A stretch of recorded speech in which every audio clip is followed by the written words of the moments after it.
tuned for the Joan Quinn Profiles. As an editor for Andy Warhol's Interview, the Los Angeles Herald-Examiner, LA Style, and Detour magazines, Joan covered the social set, the Hollywood hotshots, the international art scene, the mysteries of food, the excitement of travel, and the fabulous world of fashion.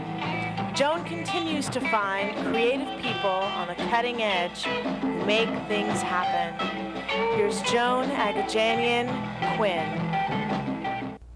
Hi, I'm back. I'm Joan Quinn, and we're with Karen Kondazian, who has all the Hollywood hyphenates: author, producer, actor, and writer. Karen was born in Boston and raised in San Francisco. But at the tender age of 8 years old, she was chosen to be on Art Link Letters' Kids Say the Darndest Things. Karen went on to train at the San Francisco State, not the University of San Francisco, San Francisco State, the University of Vienna, and the London Academy of Music and Dramatic Arts. Karen did all that training. And now we want to know if it confused you. How did you know where to go when you finished? Well, I was lucky. I became a member of the Actors Studio. So Lee Strasberg said to me, you know, you got to stop playing so many queens, which is what I was doing, you know, playing English. I had English training. Well, the Actors Studio was it New York? Both, yeah. Oh, so yeah, did you New go York. right to New York? Yes, I did. That's what I was wondering, if you had to decide to go to New York or come to Hollywood for films. I went to New York, and there's a man named Michael Kokianis who did Zorba the Greek, you know, the film. Excellent. I did his Trojan Women, learned how to beat my breasts. And was that was your first big thing in New York? Yeah. Well, wasn't that extraordinary to be able to move into something like that? Oh, it was great. But you know, I don't know, we all, I guess, when we're little kids want to do film. And so, you know, I love theater. That's my first love. But then I came to LA and started working in film, television. Did you stand in New York very long?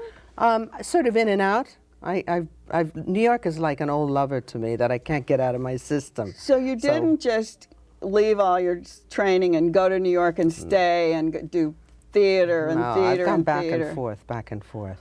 And then there was a point in my life where I was not working, and I was dialogue coaching for Hervé Villachez, the little midget, you know, on Fantasy. Yes. I taught him to go, the plane. That was my fault. You were a vocal coach? Yes, I was his dialogue coach.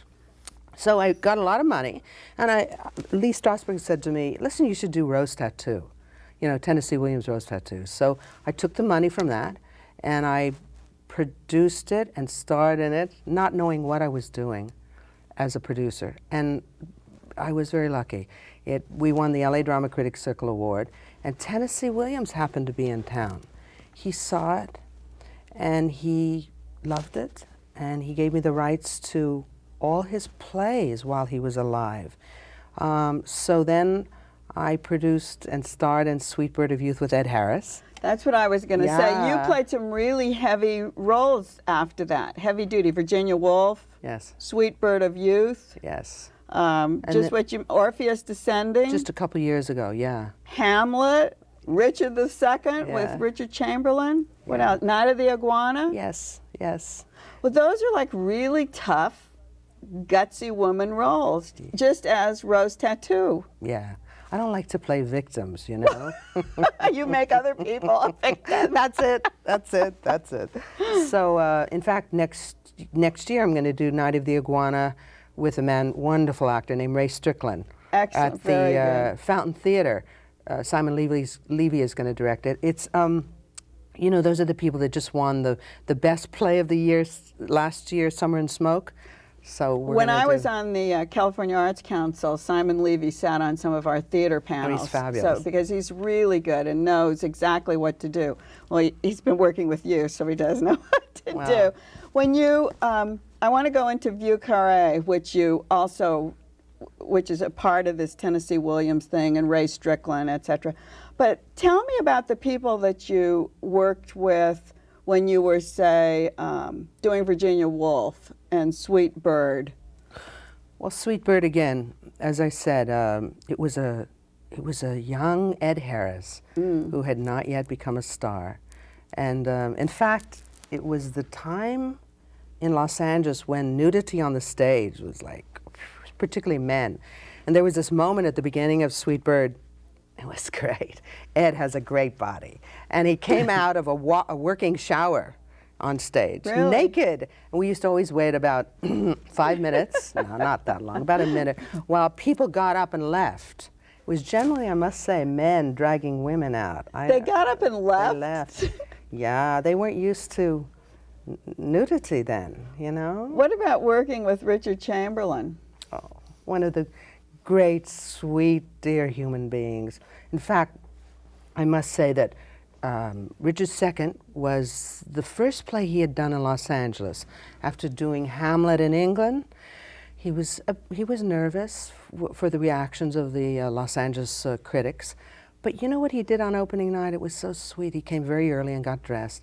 And we came to our dressing rooms, and there were flowers. He had put flowers for each of us. And then he knocked on each of our doors before the show and thanked us for being with him. You know, he's that kind of man. Those are the kind of things great, that we don't ever hear great about. person. You know, like when you were working with certain people, we don't know what kind of interaction goes on. Then there are the stories I can't tell. Those are the ones we wanted to hear. Oh God, no. Some are tough, huh? Well, not only tough, but you know, there was a time of sex, drugs, and rock and roll, and you know, a lot of the actors were involved in a lot of that, and it was tough to work with some of them, but you know. You obviously got through it. You did. Not Ed, and then not Richard Chamberlain. You did Vieux Carré already, Yes. didn't you, with Ray Strickland? Yes. Again, Williams, I asked him, and he gave me the West Coast premiere rights to it, to produce it. So again, Ray Strickland hadn't worked for a while, and I begged him, you know, to play the role. He plays Tennessee, actually, he plays doesn't he? an old Tennessee. No. And he was so breathtaking. He won every award you could win. And talk about a great gentleman, great person. I'm crazy about him. Does it show when people come prepared? Besides being prepared, is there this interaction between you and the actor? If you don't have it, how do you get it? Are you talking about... Not with Ray, with other productions. Are you talking about during the show? Yes. On stage. Oh, there have been actors that, you know, that we didn't get on. What happened? We hated each other. What happened? Well, it isn't that we hated each other as human beings. We hated each other's way of working. Yeah, that's what I'm talking about. So you use it. And what's interesting is sometimes the best work comes from when two people are not too fond of each other, because there's such an emotional, passionate kind of hatred.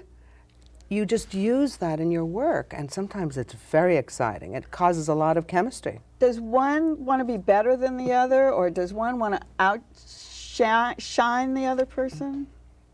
No, sometimes I think it's just a matter of not understanding the way people work. I mean, I'm a what they call a method actress.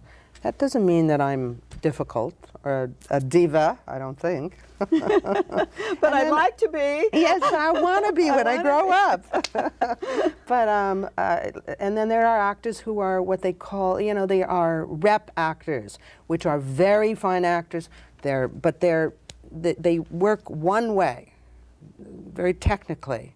And I don't love working with emotional actors who are improvisational. Is that hard for you?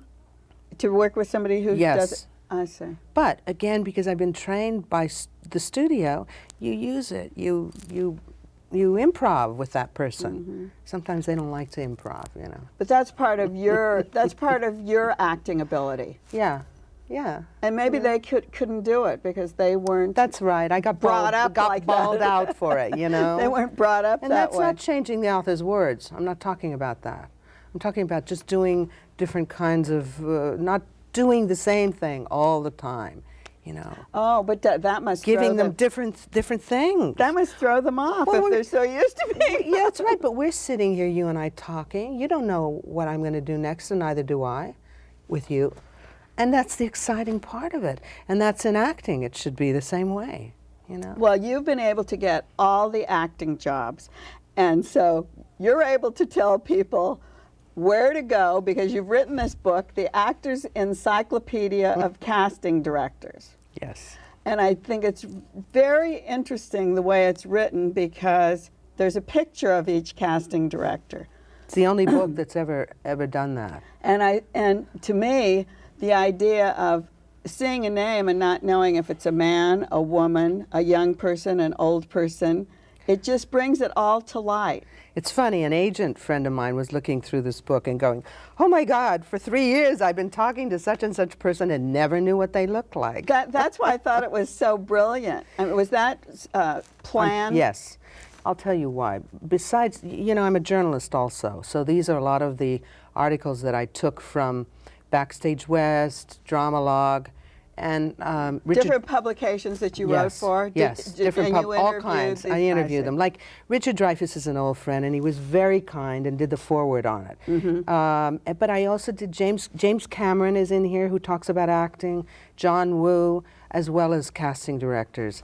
And it's, to answer your question about photographs, I remember as a young actor going in and auditioning and being frightened to death, coming out and not even remembering what the person looked like. Oh. And I found out that a lot of this book is, I wrote this book for when I was 16 years old and wished I had it. It's to empower actors so that they can go in and audition without having to worry about the casting director. Auditioning for what? Film? Stage? This is everything? all in there. It's all in there. Stage, film, television, soaps, commercials.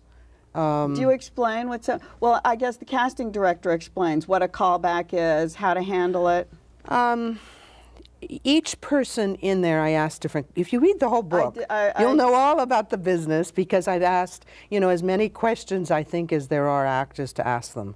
So you can kind of really learn. Each person answers a different aspect of what a casting session is about. And also, for instance, let's say you were going to go in, you're an actor, and you're going to go in and meet with the great Jane Jenkins and Janet Hershenson, who are incredible casting directors.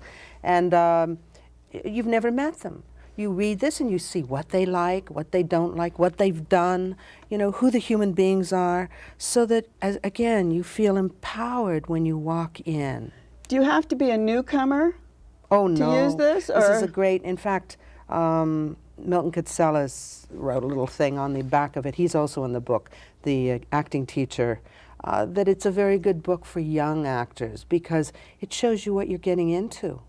This in is a that tough respect, business. but what if someone of your caliber who's been on the stage for a long time and would you get something out of it? Yes, I would, because for just what I said, the young actor's not going to probably go in for a lot of auditions yet, so he's going to learn from the book. Whereas the actor my age and younger, older, you know, can use it as a tool when they go in for meetings. One thing on the end of everybody's name is CSA. What does that mean? Casting Society of America. I see. Do they all have to belong to that? No. It's a very extraordinary union, organization, association. And you have to, it's hard to get into it. You have to be voted in, you have to, you know, it's, but I would say 3/4 of the people in this book are. But just because they aren't doesn't mean that they aren't great casting directors. Some of them choose not to, you know. Oh, they choose, that's they just their choose, own you thing. know. But you didn't discriminate against people who didn't belong to the oh, no, society? Absolutely not. There were great casting directors who just, you know, I remember I didn't want to be in a sorority when I was a girl. Right. You know, so they don't want to be part of a association, you know. Well, our time has run out, but I think that the Actors Encyclopedia of Casting Directors is just great reading.